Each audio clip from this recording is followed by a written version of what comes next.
Ration కార్డులో జమ చేయలేదు, ఒక్క రేషన్ కార్డు కూడా ఇవ్వలేదని మా మీద ఆరోపణ చేసిండ్రు బడ్జెట్లో. నేనేం ఛాలెంజింగ్ ద బట్టి విక్రమార్క.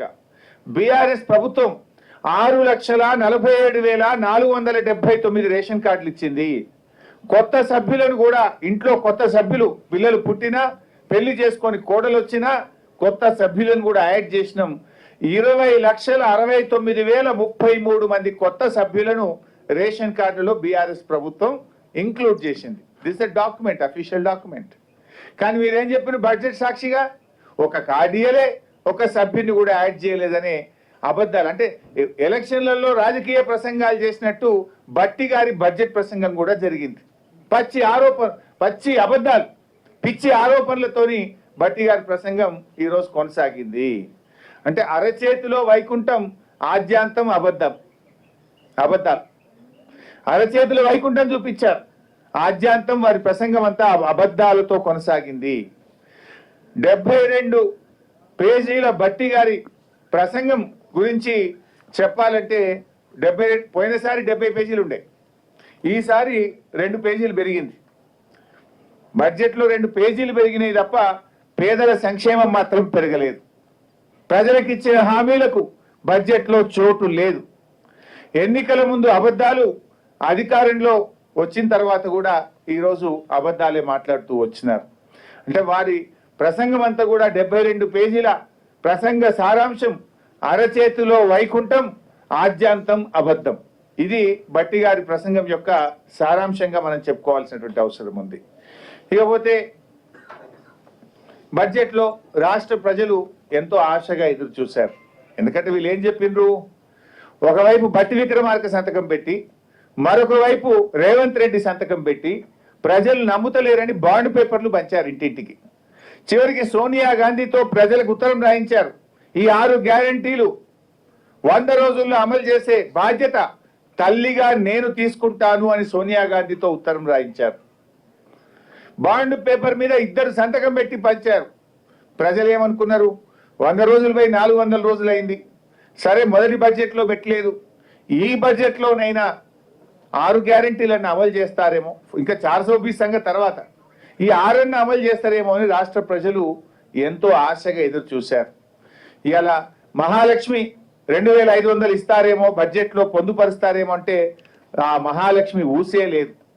2,500 రూపాయల సంగతి దేవుడెరుగు, కానీ 250 కోట్లతో అందాల పోటీలకు మాత్రం డబ్బులు పెట్టిండు రేవంత్ రెడ్డి. అందాల పోటీలకు 250 కోట్లు బడ్జెట్లో పెట్టిండు, కానీ 2,500 రూపాయల మహాలక్ష్మికి మాత్రం నయా పైసా బడ్జెట్లో పెట్టలేదు. చేయూత 4,000 పెన్షన్ ఇస్తారు అని ఆశ చెప్పారు. 2023 డిసెంబర్లోనే ఇస్తామన్నారు. 2024 డిసెంబర్ అయిపోయింది, 2025 బడ్జెట్ కూడా వచ్చింది, ఈ బడ్జెట్లో కూడా లేదు. అంటే సగం పుణ్యకాలం అయిపోయింది వీళ్ళది. అంటే ఇలా వృద్ధులను, వితంతువులను, గీత చేనేత కార్మికులను, ఎయిడ్స్ పేషెంట్లను కూడా ఈ రాష్ట్ర ప్రభుత్వం 4,000 పెన్షన్ ఇవ్వకుండా బడ్జెట్లో నిధులు పెట్టకుండా మోసం చేసిండ్రు. పెన్షన్ల విషయంలో ఒక పని అయితే చేసిండ్రప్ప, కొత్త పెన్షన్లు ఇవ్వలేదు, కానీ ఉన్న పెన్షన్లు మాత్రం కూడా వీకిండ్రు.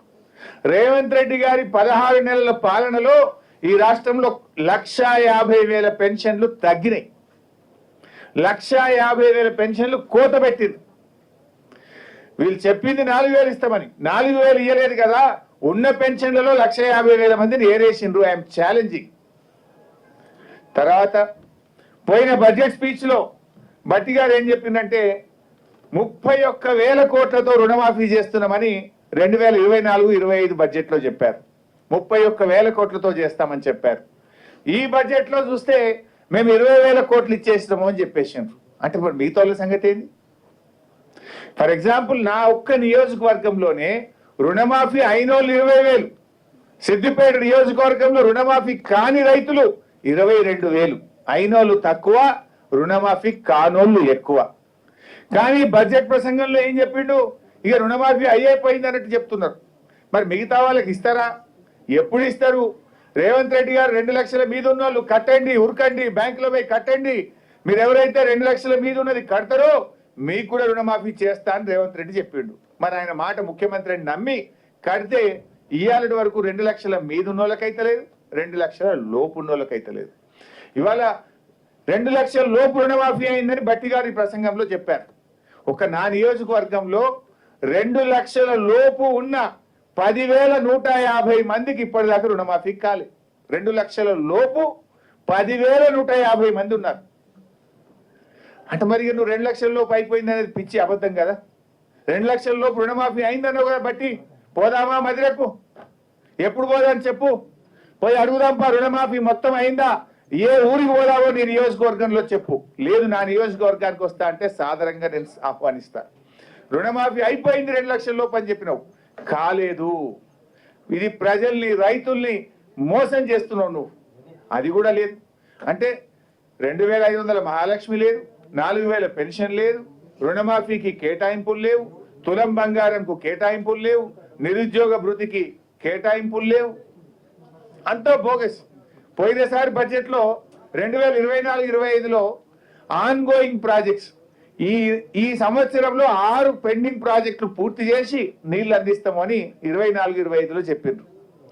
అండ్ ఈ సంవత్సరం 12 ప్రాజెక్టులు పూర్తి చేస్తాము అని చెప్పిండ్రు. నేను అడుగుతున్నా, ఒక్క ప్రాజెక్టు పూర్తయిందా? అయితే దాని పేరేందో చెప్పండి. బడ్జెట్ ప్రసంగం అంటే ఏమన్నా దగ్గరగా ఉండాలి కదా. 6 పూర్తి చేస్తాను, 6 కాకపోతే 4 అయినాయా, 3 అయినాయా, కొన్ని ఒక్కటి అయిందా? ఒక్కటి కూడా పూర్తి కాదు. పోయిన బడ్జెట్లో చెప్పిండ్రు 6 పూర్తి చేస్తాం. అండ్ ఈ సంవత్సరం 12 పూర్తి చేస్తాం అన్నారు. 6లో 1 కాలేదు, ఈసారి 12 పూర్తి చేస్తామంటే ఎవరి చెవులో పువ్వులు పెడుతున్నారు? బడ్జెట్ అనేది టోటల్గా అన్రియలిస్టిక్గా ఉన్నది. ఇంకా జోక్ ఏంటంటే ప్యాథెటిక్ సిచ్యువేషన్.